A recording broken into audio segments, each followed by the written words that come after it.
Okay, so when we went to find squash seeds this year, we couldn't find banana squash.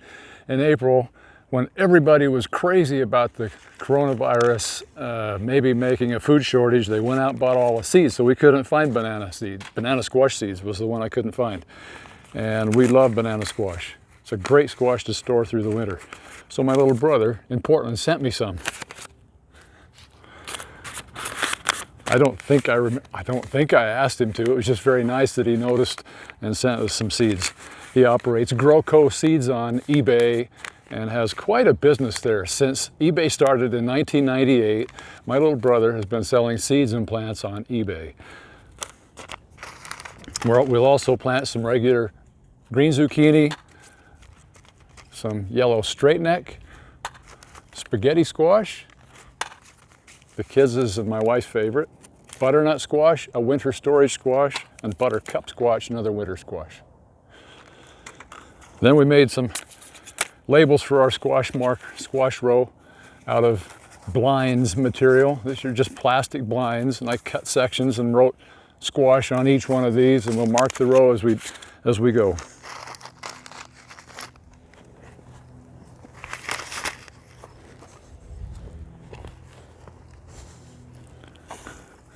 Find the scissors.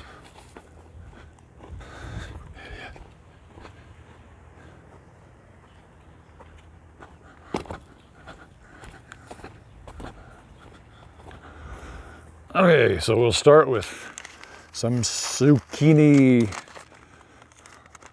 The thing we use the most of in the summertime is the regular zucchini. You can pick them large and fry them and bake them, or you can pick them small and saute them, boil them, and use them in salads.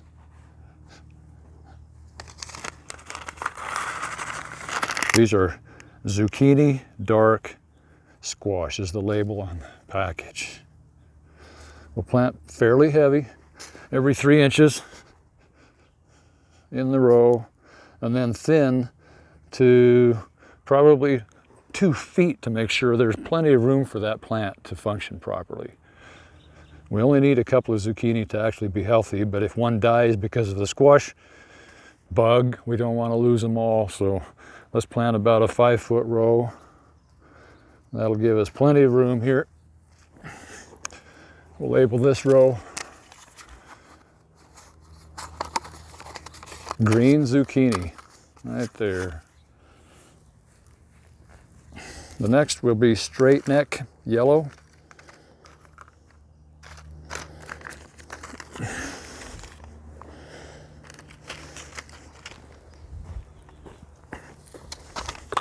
This is a colorful squash, used just like zucchini. Instead of crook necks, I would rather have a straight neck. Not sure why. They ripen more evenly maybe. We'll do the same seed spacing, 3 inches, and then thin. And I'm not going to do quite as many, maybe a 3-foot row here, enough room for 3 or 4 plants. That's plenty right there. Put the rest of the seeds back in the package. Okay, the next set will be spaghetti squash.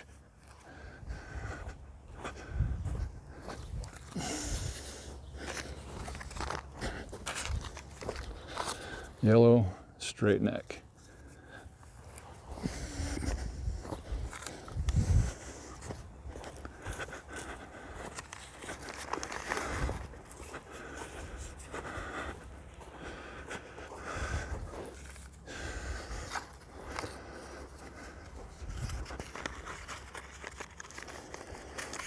I'm going to set these markers so that we have an even spacing of squash types.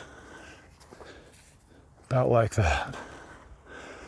Actually, we haven't used buttercup much, and because this is an experiment, I'm just going to go to a 5-foot row and do more spaghetti squash. Spaghetti squash also stored in the wintertime.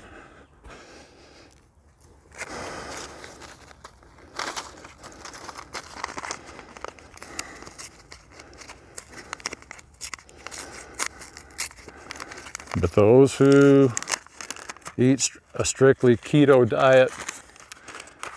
Can't be eating pasta. And the spaghetti squash is so perfect for keto diet, low carb diet. Like that. We have enough seeds to go, looks like about 15, 16 feet.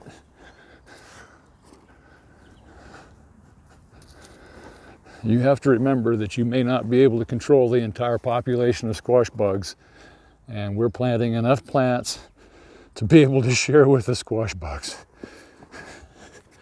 Actually, one year I thought I'm going to tackle these things, and we didn't use anything but, you know, just squishing the squash bugs. And we squished and watched for eggs, and squeezed the eggs, you know, off the leaves, and that only lasted about 1 week, and then there weren't any more squash bugs.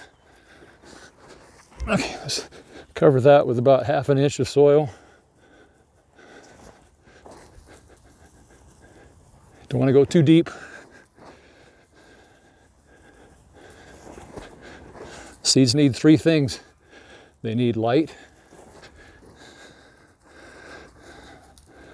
They don't need light, you know, to germinate, but in order to actually grow, they need light. They need water.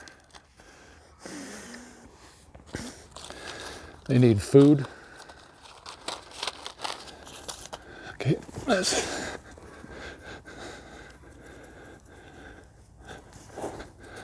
put this in here. Just coverings. If you go too deep, some seeds just won't push up out of there, and you'll have holes in your plantings. The rule of thumb is twice as much soil as the seed is thick. So if the seed is 1/8 of an inch thick, you plant 1/4 of an inch deep. These big seeds are pretty powerful though. Like that. Just packing down the soil like that, so there's plenty of no real large amounts of air around the seeds, and the moisture will more easily stay constant while they germinate.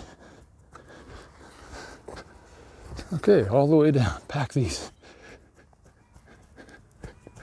That looks good.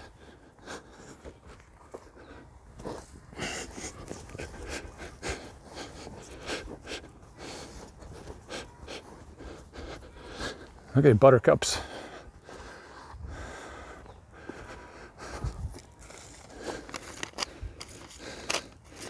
And bananas. I'll plant the banana down here first to make sure we have enough seeds.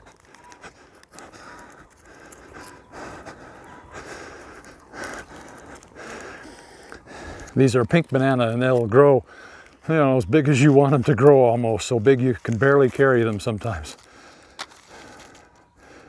Okay, so these are pink banana, giant banana squash seeds. 2, 3, 4, 5, 6, 7, 8, 9, 10, 11, 12, 13, 14, 15, 16, 17, 18, 19, 20 seeds. We just plant them all in there. And thin if we feel it's necessary, although bananas or squash are like pumpkins. You can sort of trail the vine the direction you want them to go and not have them overlap as bad. Same with pumpkins. And since this Titan raspberry will ripen in July and then not produce anything through the summer past that, past the 1st of August, we won't need to be in there picking. And this walkway will be growth area for the larger squash vines. These are not ever bearing raspberries, and these are not ever bearing blackberries, but they will ripen later in the year. They'll be ripening toward the end of August into July, or into August, the end of July into August. And so there will be a little more activity on this side actually, but probably not this year since they're fairly new plants. We may not get as much blackberry bushing this year from that. Okay, so these are butternut. I'm going to plant them every 3 to 4 inches.